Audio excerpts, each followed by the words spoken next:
Bonjour, Gemara de Rosh Hashanah, 17a, chapitre 1. Donc on est toujours donc, dans cette deuxième partie de la Braïta. On s'est arrêté au commentaire numéro 10 de cette Braïta. D'accord. On était en train d'expliquer Rambam et il expliquait qu'est-ce qu'un apikoros et qu'est-ce qu'un sectaire. Ok. Donc on était en train de voir ces définitions-là. Alors je vais reprendre juste le début de cette braïta, et puis quand on arrivera à la suite des commentaires qu'on doit faire, on ira directement sur ce commentaire, on l'a déjà répété tellement de fois. Alors, les rebelles d'Israël dans leur corps, et les rebelles des nations du monde dans leur corps, descendent de Gaïnam, et ils sont punis 12 mois. Après 12 mois, leur corps disparaît, et leur âme est brûlée, et un vent les disperse, les disperse sous la plante des pieds des justes. Donc on a expliqué tout ça. Ainsi qu'il est dit, et vous foulerez les méchants, car ils seront réduits en cendres sous la plante de vos pieds. Mais les sectaires, les indicateurs et les apicorsim, ceux qui ont nié la Torah, alors ceux qui ont nié la Torah, qu'est-ce que ça veut dire? On s'était arrêté là. Donc on venait de définir dans la vidéo précédente le sectaire, l'indicateur et l'apicoros. Donc maintenant on va définir qu'est-ce que c'est, qui sont ceux qui nient la Torah. Alors Rashi, d'après le Rambam, ce groupe, en fait, comprend aussi 3 types d'individus. D'accord? Donc, qu'est-ce que c'est que ces 3 types d'individus? Le négateur de la Torah donc, on a Rambam et Rashi qui pensent la même chose, en fait. Rambam est venu après Rashi. Hein, donc, si Rambam dit cette chose-là, c'est peut-être qu'il a vu Rashi. Ce groupe comprend lui aussi 3 types d'individus. Celui qui croit, alors on a 3 genres d'individus. On a celui qui croit que la Torah, ou ne serait-ce qu'un de ses versets, ou bien même un de ses mots n'est pas d'origine divine, mais a été librement écrite par Moïse. Donc vous avez tous ces gens, hein, donc c'est vraiment la négation de la Torah, hein, la négation de la réalité, de la sainteté de la Torah. Quand vous avez des gens qui vous disent que la Torah a été inventée, c'est une fable écrite par Moïse, ou une sorte de génie dramatique parfaitement agencé, un best-seller d'il y a 3000 ans, écrit par Moïse, de sa propre imagination, et tous ceux qui suivent donc la Torah sont tous une bande de décérébrés, imbéciles, croyant dans des fables. Bon, vous avez des gens comme ça qui pensent comme ça, et je peux vous garantir qu'il y en a qui pensent comme ça. Bon, bah celui-là, c'est celui qu'on appelle celui qui nie la Torah. Il nie la réalité d'une parole transmise à Moïse et que Moïse a écrit sous la dictée de Dieu. Donc, attention, même un mot serait sorti de son contexte. Par exemple, vous avez un passage dans la Torah, la paracha de, alors comment ça s'appelle, l'une des dernières, Azinu. La plupart des linguistes dans le monde un peu scientifique, quand ils lisent la Torah, ils reconnaissent quand même un langage particulier, qui est celui biblique. Mais quand ils arrivent à la paracha d'Azinu, alors je donne cet exemple-là, mais vous avez d'autres exemples en réalité. Mais quand tu arrives dans la paracha de Azinu, quand tu la lis, tu sens bien que c'est pas le même hébreu, c'est pas le même langage. C'est-à-dire que c'est peut-être de l'hébreu, mais c'est pas le même langage. Et même Rashi est obligé de donner des traductions quasiment à chaque mot, hein, parce que elle est très compliquée. Et même quand ceux qui apprennent la paracha, moi quand j'apprends la paracha et que je lis la paracha en général, bon, tu finis par comprendre le texte. Mais quand tu arrives dans Azinu, c'est du charabia. Donc tu as l'impression que ça n'a pas été écrit par le même auteur. Sauf que il n'y a pas d'auteur. Moïse n'est pas un auteur, nous dira justement les rabbinim. Et c'est ça qui est important de comprendre. Il n'y a pas d'auteur. Donc le scientifique va dire, mais si, il y a des auteurs, on voit bien ici, il y a un style, et puis là, il y a un autre style. Oui, mais en réalité, c'est pas un style et un autre style, c'est une rédaction écrite par Dieu pour toi, scientifique et t'embrouiller, et puis une rédaction écrite par Dieu pour les juifs, pour qu'ils apprennent justement qu'il y a ce style et ce style pour des raisons bien précises. Il y a une volonté derrière, d'accord, de Dieu, de nous mettre en face de ces problèmes. Bon, celui qui n'arrive pas, à supporter ce questionnement, parce qu'il constate cette différence de style et qu'il va commencer à nous raconter que la Torah n'a pas été écrite par un seul, mais par une communauté de rabbins, comme disent des scientifiques qui ont tendance à même... Alors c'est amusant parce que, sur ce point par exemple, pour répondre à ce genre de questions, pour ceux qui en ont besoin. C'est intéressant parce que vous savez que tant qu'on n'avait pas retrouvé les papiers de Flavius Joseph, on disait que les Juifs avaient inventé leur texte, que les Juifs avaient inventé tout ça, la Torah, etc. Et on faisait remonter, alors je ne me rappelle plus exactement les dates, mais en gros à 600, 700 ans avant... ils ont retrouvé le texte de Flavius Joseph vers l'an 1800 quelque chose. Hein. Je ne me rappelle plus très bien, je ne suis pas très précis. Ça peut se jouer à un siècle ou deux. Mais en gros, ils ont retrouvé très tardivement les textes de Flavius Joseph. Et avant de retrouver les textes de Flavius Joseph, quand les Juifs racontaient l'histoire juive, on leur disait qu'ils racontaient des fables. Et quand ils ont retrouvé les textes de Flavius Joseph, ah là, on ne peut pas accuser les Juifs de raconter des fables. Si, ils ont accusé les Juifs de raconter des fables. Alors mieux que ça, regardez. Ils avaient donc accusé les Juifs d'avoir inventé toute cette histoire-là. Il y avait tout le mythe du Juif errant. Et qu'au fond, les Juifs s'étaient inventé une histoire à eux. On ne sait pas d'où ils sortent. Et ils se sont inventés une histoire à eux. C'était les accusations qu'on trouvait au Moyen-Âge. Et donc au Moyen-Âge, on les accusait comme ça. Et vers la fin du Moyen-Âge, donc, on a trouvé les textes de Flavius Joseph. Donc on ne pouvait plus dire ils se sont inventés cette histoire. Non, qu'est-ce qu'on a dit? On a dit ils se sont inventés le livre de la Torah. La Torah n'a jamais existé. C'est une invention. D'accord? Peut-être Flavius Joseph parle d'une histoire, mais c'est juste un des textes qui existaient, qui se sont racontés leur histoire, mais en réalité, c'était une invention. Et puis, qu'est-ce qui va se passer? Il va se passer qu'on a retrouvé, dans les années 50, 40, 50, on a retrouvé, ou 60 peut-être, on a retrouvé les fameux manuscrits de la mer Morte. Ah, là, on ne peut pas dire que la Torah, donc la Torah a été soi-disant inventée vers le Moyen-Âge, et puis quand on a retrouvé les manuscrits de la mer Morte, on ne pouvait plus dire que ça a été inventé dans le Moyen-Âge. Donc on n'a pas dit que c'est vrai, attention, on n'a pas dit que la Torah est vraie. Qu'est-ce qu'on a dit à la place? On a entendu la Torah a été inventée avant la destruction du temple. Elle a été inventée avant l'an 0, avant JC, quelques siècles avant. Alors quand précisément? Ils ont donné une date. Quand les Juifs sont revenus de Babylonie vers l'an moins 586 avec moins 586. Et comme on a retrouvé des bribes ici ou là, alors on s'est dit, ah non, mais en fait, c'est Ezra, c'est les scribes sous Ezra qui ont inventé toute l'histoire de la Bible pour se donner une religion, pour se donner une histoire, eux qui sont des je sais pas quoi. Enfin bref, à chaque fois que tu vas trouver des preuves qui vont te ramener dans le passé, tu as toujours... Alors, au début, on te disait, ça n'a même pas 6 siècles. Puis après, on t'a dit, mais ça n'a même pas 1500 ans. Puis après, on était obligé de dire, mais ça n'a même pas 2000 ans. Puis maintenant, on te dit, ça n'a même pas 2500 ans, ça a été inventé par une communauté de rabbins. Puis après, on est allé plus loin, jusqu'à ce que demain, on va retrouver comment on appelle ça, l'Arche d'Alliance. Et dedans, tu vas retrouver les tables de la loi. Qu'est-ce qu'on va te raconter? Ouais, non, mais c'est un type, dans un coin, il a fabriqué une pierre, il a inventé. Il y a des gens, voilà, qui sont comme ça. Ils ont le caractère pour nier. C'est ça, nier la Torah. C'est-à-dire qu'aujourd'hui, tu vas nier un mot, mais en fait, c'est pas un mot que tu nies tout en réalité. Et même quand on va te mettre devant les yeux les preuves, comme ça, et à chaque fois on va te montrer, bon tu sais, avant on me disait que j'avais que 300 ans, puis maintenant on me dit que j'ai que 600 ans, puis après j'ai prouvé que j'avais 2000 ans, puis j'ai prouvé que j'avais 2500 ans, et bien bientôt, parce qu'on a retrouvé des choses, on commence à retrouver des choses sous les décombres qui ont détruit les musulmans en déblayant à Jérusalem, en déblayant les sous-sols du temple, d'accord? Eh bien, on commence à retrouver des choses qui témoignent d'une présence juive de plus de 3500 ans. Qu'est-ce qu'il faut faire? Qu'est-ce que vous voulez? Quand des gens veulent nier, ça ne sert à rien de leur montrer des preuves. La négation, ça ne se guérit pas.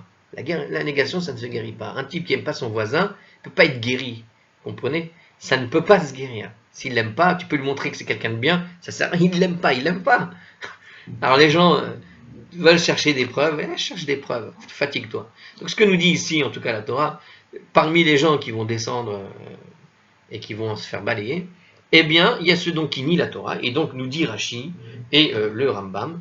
Hein. Donc, un des exemples, c'est celui qui ne serait-ce nierait que même un mot de la Torah aurait été ajouté par Moïse, ou bien qui contesterait la transmission orale. Alors, vous savez que Moïse, quand il était dans le mont Sinaï, il a reçu 2 Torahs. Il a reçu la Torah telle qu'on connaît, le livre des 5 livres de la Torah. Pardon. Et il a reçu, il a reçu les 5 livres de la Torah, je répète, au cas où on ne m'a pas entendu. Et il a aussi reçu quoi? Il a reçu la Torah orale, qui est une explication de la Torah écrite. Bon, une des manières d'expliquer la Torah orale, j'adore donner cet exemple. Vous savez ce que c'est que prendre le train en marche? Je vais vous le redire. Ça veut dire, prendre le train en marche, ça veut dire, tu rentres dans une classe, tu es arrivé en retard, ne perds pas du temps à recopier le cours, prends le train en marche, comme on dit, ça veut dire commence le cours là où tu en es maintenant, mais prends le train en marche. Bon, si tu es chinois, que tu arrives et qu'un type arrive en classe et tu lui dis, tu sais, tu dois prendre le train en marche, le mec il comprend pas. Alors il va prendre les mots textuellement comme ça, hein. Imaginons, il ne parle pas très bien le français. Il va dire, prendre le train en marche, qu'est-ce que je vais faire? Il va aller prendre le train, et il va attendre que ça sonne pour essayer d'attraper la barre pour le prendre en marche. Ouais, super, on va faire un selfie avec. Et on meurt pour rien. Pourquoi? Parce qu'on a mal compris le texte. La Torah orale, évidemment que prendre le train en marche, ça veut dire ce que ça veut dire. Ça ne veut pas dire va prendre un train pendant qu'il est en train de marcher. Ça ne veut pas dire ça. Bon, la Torah orale, il y a un peu de ça. C'est-à-dire que quand on dit que Dieu a donné la Torah écrite à Moshe, que Moshe a reçu à la fois la Torah écrite et la Torah orale. Moshe, quand tu lui disais, ou à l'époque même à l'époque de Moshe, tous les gens à qui disaient, tu sais quoi, il n'y avait pas besoin d'expliquer, de faire une grande gemara pour que les gens comprennent, ça veut dire il ne faut pas mélanger l'huile et la viande, il ne faut pas manger en même temps, puis il faut séparer entre un repas de lait et un repas de viande. Il n'y avait pas besoin de leur expliquer. Ils ne sont pas en train de te dire, il ne faut pas mélanger le chevreau dans le lait de sa mère, c'est juste un chevreau avec le lait de sa maman uniquement, mais avec le lait d'autre chose, tu peux. Non, ça n'a rien à voir. Au moment de recevoir la Torah, il y avait des expressions, il y avait une façon de parler, et c'est ça aussi la Torah orale. Et quand Dieu parle à cette époque-là, il parle avec le langage de l'époque, et à l'époque, quand on leur disait, ne mélange pas le chevreau dans le lait de sa mère, ça voulait dire, ne fais pas de plat avec du lait et de la viande en même temps, sépare les plats, et ne fais pas et attends un certain nombre d'heures entre ton plat principal et ton plat de lait, ton plat de viande et ton plat de lait. C'est-à-dire qu'il n'y avait pas besoin d'expliquer, ok? Donc c'est ça aussi recevoir la Torah orale, ok? Et il y a eu bien sûr la Torah orale, c'est-à-dire que Dieu a donné tout un tas de précisions. D'ailleurs on le voit dans le texte de la Torah. À chaque fois qu'il y avait il y a eu des contestations, quelques célèbres contestations, les filles de Tselophrad par exemple, lorsqu'elles ont dit notre père n'a pas de fils et on doit hériter de la terre, mais notre père va perdre son héritage au fond par rapport à ce qui était prévu dans le découpage du territoire, parce qu'aucune femme ne peut recevoir l'héritage. Eh bien, Moshe a posé la question à Dieu et a dit elles ont raison, et il a donné une règle en ce sens exceptionnelle pour les filles de Tselophrad. D'accord? Il a donné donc une règle, puis après, à partir de là, une règle générale. Et justement, qu'est-ce qu'on voit? On voit bien que Moshe Rabbeinu parlait souvent à Dieu, au fond, pour des questions plus personnalisées, plus personnelles, pour des problèmes d'explication. Donc il y avait la Torah écrite, celle qui est pour tout le monde, et puis il y avait la Torah orale, qui est pour tout le monde aussi, mais qui a été basée uniquement dans l'oreille de Moïse pour pouvoir ensuite la transmettre. Et ça a été transmis, évidemment. Ensuite, on a quoi? On a dans le troisième catégorie de ceux qui nient la Torah. Alors c'est celui qui admet l'origine divine de la Torah, mais soutient que le Créateur a ensuite abrogé ou modifié une ou plusieurs mitzvot. Alors ça, c'est un autre problème. Donc vraiment, on est en train de finaliser finalement les 13 articles de foi. Hein. Donc celui qui nie la Torah ici, c'est celui qui pense que la Torah est bien d'origine divine, mais il s'est dit on va changer de texte. Allez, tu sais quoi? Ça, on va l'appeler l'Ancien Testament, et puis on va faire un nouveau, pourquoi pas? Parce que Dieu, quand il parle, tu vois, il dit des trucs, mais il n'est pas sérieux la première fois. Alors il vient une deuxième fois, et il nous dit autre chose. Alors, non, Dieu, a priori, il sait ce qui se passe dans l'avenir. Lui, il ne vit pas dans le... Il est en dehors du temps, Dieu. Il sait ce qui... C'est-à-dire que quand Dieu il parle à Moshe, là, il est en direct, il est en train de parler à Moshe en ce moment même, si vous voulez un peu de physique quantique, en ce moment même, Dieu est en train de parler à Moïse. Et en ce moment même, Dieu est en train de m'écouter, en train de dire des bêtises sur Internet. Donc, voilà, on est en train... Il y a cette chose-là en même temps. Hein, Dieu n'est pas soumis au temps. Il fabrique le temps. On vit dans le temps. Le temps est une sorte... Il y a tellement de théories qui existent en physique quantique qui peuvent expliquer cette notion, où au fond, peut-être que le temps est en réalité une sorte de... Comment dirais-je? Une sorte d'accordéon. Vous savez, c'est connu ça, l'univers, il fonctionne comme un accordéon. Eh bien, on pourrait imaginer que le temps fonctionne exactement de la même manière, au sens où, comme l'espace, puisque l'espace, justement, se dilate et se rétracte, hein, il y a ce qu'on appelle le Big Bang et le Big Crunch. Il y a cette idée-là. Bon, on peut imaginer une sorte d'état permanent, infini, dans le temps, Dieu en dehors du temps, et qui au fond, quand il observe le monde, l'observe avec cet état infini de temps. C'est-à-dire que, effectivement, en ce moment même, Moïse est en train de recevoir la Torah, et en ce moment même, Rambam finalise le Mishneh Torah, et en ce moment même, je ne sais pas quel rabbin dans 200 ans est en train de faire un truc extraordinaire qui va toucher tout le monde. Je ne sais pas. Mais il y a cette idée qu'il observe chaque chose, mais à chaque instant. Il connaît déjà le futur. Il laisse la possibilité à l'homme dans le choix, mais du point de vue structurel, on pourrait dire de Dieu, quelque part, lui, il ne peut qu'observer le monde tel qu'il est finalisé. C'est pas que on n'a pas le choix, on peut tous changer notre destin, mais j'aime bien cette idée, qu'au fond, espèce de parallélisme de chaque élément. Bon, c'est une question à creuser d'un point de vue physique. Est-ce qu'on pourrait prouver que le monde existe à chaque instant, mais en parallèle de chaque instant? Fameuse théorie des cordes, peut-être que c'est ça la base de la théorie des cordes. Je ne sais pas, là je raconte ce que je ne connais pas. Quand on ne connaît pas, il ne faut même pas raconter. Alors on continue, on peut essayer, on lance une idée, celui qui s'inspire. Alors on continue, et on va faire juste une fausse pause. Hop là. Voilà. Alors je continue dans le texte. Donc on avait dit ceux qui nient la Torah, on a donné quelques définitions de qui font partie de la Torah. Donc le troisième cas de ceux qui nient la Torah, par exemple, c'est donc d'admettre que Dieu a bien été celui qui a fait la Torah, mais qu'il a décidé de nous fabriquer un autre texte, et puis c'est l'autre texte qui prend la place. Bon, ça c'est ce qu'on appelle les négateurs de la Torah. Alors ensuite, il y a ceux qui ont nié la résurrection des morts, et ceux qui se sont détachés des voies de la communauté. Alors, de quoi on parle? Alors, pour Rashi, en fait, supprime du texte la mention de cette catégorie qui, objecte-t-il, n'est rien d'autre qu'un terme générique englobant toutes les catégories précédentes. Alors, laquelle? Ceux qui se sont détachés des voies de la communauté. Donc, pour lui, il n'y a pas vraiment besoin de cette catégorie, parce qu'au fond, si tu as fait ce qu'il y avait avant, quelque part, tu t'es détaché des liens de la communauté. Ça fait partie de l'éloignement. Mais tous les autres Rishonim, pourtant, presque tous, maintiennent la version de la Gemara, comme ça. C'est-à-dire qu'on a donc, dans la Gemara, je suppose qu'il y a donc une sorte de crochet sur ce passage. Il n'y a pas. Mais apparemment, il y a un petit aleph, un petit machin dans un coin, probablement pour dire que Rashi, justement, aurait enlevé ce passage-là, particulier. Il pense que c'était pas parti. Bon, alors là, on rentre dans un détail qui est trop loin pour moi. Alors, le Gemara discerne derrière cette étiquette de la référence à celui qui, s'il ne commet aucun délit, qui est vraiment, bon, il n'a pas de croyance hérétique, il n'est pas, voilà, c'est juste qu'il se détache de la communauté d'Israël, refuse de participer à son observance collective et des mitzvot, ne compatit pas au sort de son prochain, ne se joint pas aux jeunes, etc., qu'elle proclame dans la détresse, etc. C'est-à-dire c'est quelqu'un qui vit un peu en solo, il se détache de la communauté. Donc pour Rambam, alors pour Rashi, cet article-là, alors non, il n'est pas en train de dire qu'elle n'existe pas, qu'il n'était pas dans la Braïta à l'origine. Non, il est dans l'origine, il est dans la Braïta. C'est juste que c'est comme une sorte de résumé de ce qu'on a dit finalement. Tout celui qui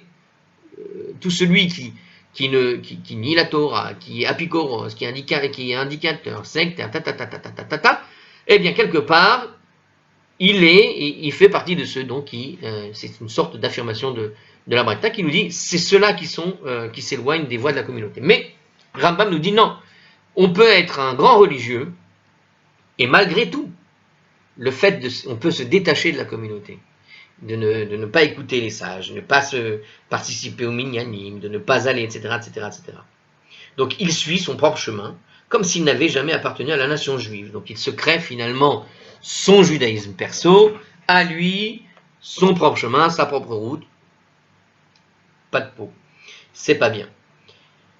Voir Sha'arei Teshuvah qui indique deux raisons pour lesquelles une pareille conduite mérite une punition aussi terrible, parce que c'est quand même terrible de voir que, quelque part, même les religieux, au fond, peuvent avoir une punition au même titre que celui qui est dans la négation. Ça me rappelle la fameuse histoire qui est racontée, je ne sais plus où, quand il y a eu le choix de Yom Kippour. Vous vous rappelez de cette histoire-là, je crois, avec Ramat Gamliel et un autre rabbin, où il voulait forcer ce rabbin-là à venir le jour où l'autre avait décrété que c'était Kippour. Il lui a dit, tu vas venir ce jour-là, précisément. Donc il y avait peut-être, et c'est pour ça qu'on est dans cette ambiance-là, la Braïta, c'est une ambiance où le moindre écart, le moindre détachement de la communauté pour créer son propre courant, quoi. À cette époque-là, ça aurait créé une autre religion.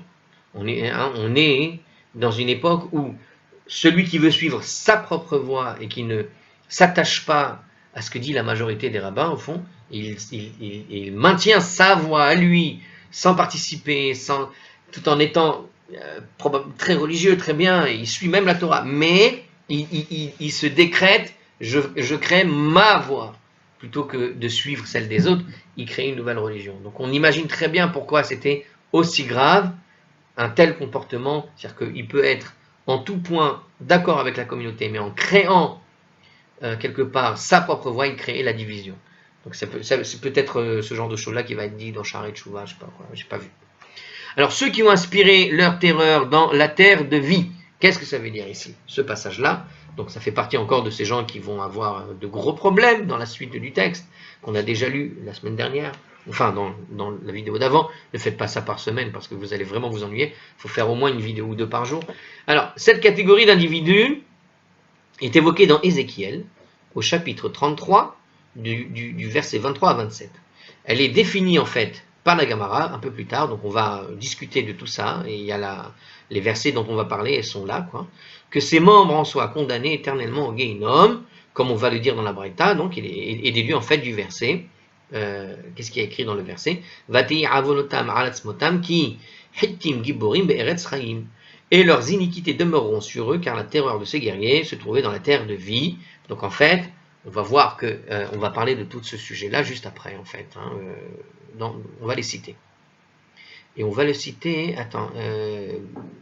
loin après. Bon, alors, donc on va le voir ça dans la suite de la Gemara, en fait. C'est quand on va commencer à discuter sérieusement de cette Braïta, qui est énorme, donc ça va nous prendre quelques pages, je le sens. Alors on continue. Comme Yerovam ben Navat et ses acolytes. Donc, ceux qui ont fauté et ont incité la multitude à fauter, comme Yerovam ben Navat et ses acolytes. Qu'est-ce qui s'est passé avec Yerovam ben Navat?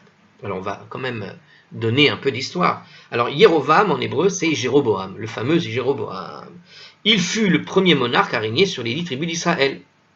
Donc, c'est celui qui, vous vous rappelez, il y a eu le schisme. Il y avait eu un schisme dans la nation juive juste après Salomon. D'accord, lorsqu'il y a eu le descendant de Salomon, eh bien, Jéroboam a voulu se séparer de la tribu de Yehuda. Il n'a pas accordé à Yehuda l'autorité d'être roi sur eux. Et les 10 tribus donc se sont séparées. Et c'est lui qui a hérité au fond d'être le roi des 10 tribus d'Israël. Donc il y a eu, comme en Corée, Corée du Sud, Corée du Nord, vous aviez la Judée du Sud et l'Israël du Sud, l'Israël du Nord. Et donc il y a eu la Judée. La Judée s'était associée avec Benjamin, et puis donc ça faisait 2 tribus, puis il y avait les 10 autres tribus qui se sont associées en haut. Donc cette scission, ce schisme, eh bien celui qui a provoqué cette scission, c'était lui, Jéroboam, Yarovam en hébreu. Alors, qu'est-ce qui s'est passé avec ce monsieur le roi? Donc il s'est séparé du royaume de Judée, sous le règne de Rechavam, le fils de Salomon, donc Rechavam, fils de Salomon. Alors Rechavam avait soulevé de lourds impôts pour des questions de construction à droite à gauche exagérées apparemment, et il s'est passé que Jéroboam s'est servi de cet argument-là pour finalement se soustraire à la royauté de Rechavam, mais il a créé sa propre royaume qui est le royaume d'Israël. Donc il y a eu 2 royaumes d'Israël, le royaume de Judée et le royaume d'Israël, qu'on a appelé le royaume d'Israël puisqu'il y avait la majorité des tribus d'Israël, elles étaient au nord. Donc en proie à la peur obsessionnelle que ces sujets ne retournent sous l'autorité de Rechavam, s'ils continuent à fréquenter le temple de Jérusalem, Yarovam a donc interdit le pèlerinage qui est effectué 3 fois par an. Donc on sait que dans la Torah, il y a une obligation d'aller au temple. Alors, à l'époque, il n'y avait pas le temple. Il y avait le Mishkan quand on était dans le désert, mais quand les enfants d'Israël sont arrivés en Israël et qu'ils ont pu enfin s'installer correctement, ils ont déplacé le Mishkan à Jérusalem. Ils l'ont en tout cas déplacé le centre spirituel qui se trouvait pendant presque 300 ans encore, ou 200 ans, dans la partie où se trouvait justement la tente d'assignation où Moïse avait fait, où tout s'est déroulé dans le désert, hein, dans l'histoire de la Torah. Et ils vont par la suite centraliser finalement tout à Jérusalem, avec David qui va conquérir Jérusalem pour centraliser tout là-bas. Une fois que tout est centralisé, donc il y a eu David, il y a eu Salomon, et toutes les obligations liées à l'obligation d'aller dans l'endroit de la sainteté où Dieu réside, il fallait aller où? Il fallait aller dans le temple. Maintenant, qu'est-ce qui s'est passé? Le temple, il se trouve à Jérusalem. Jérusalem, c'était le territoire de la Judée et de Benjamin. En tout cas, c'était les deux tribus qui sont restées collées ensemble. Hein, le palais de Jérusalem, le palais du roi, il se trouvait à Jérusalem.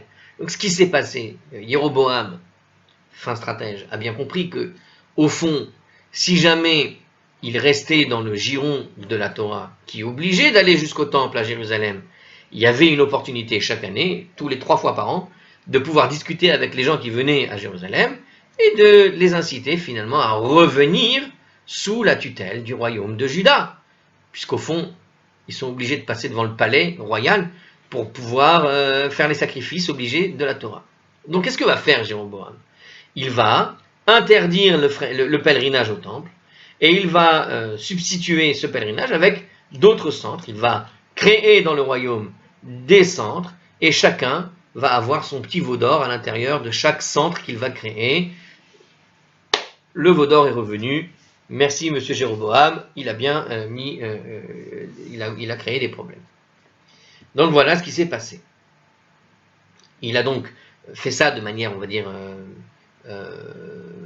politique, hein. C'est-à-dire qu'il a créé un système religieux pour forcer quelque part un peu la main, pour les empêcher en tout cas, à ce qu'ils ne retournent du côté de Jérusalem. Donc en créant des centres religieux à droite à gauche, mais il a créé ces centres religieux avec des petits changements, et c'est ce petit changement qu'on appelle Avodah Zarah en général.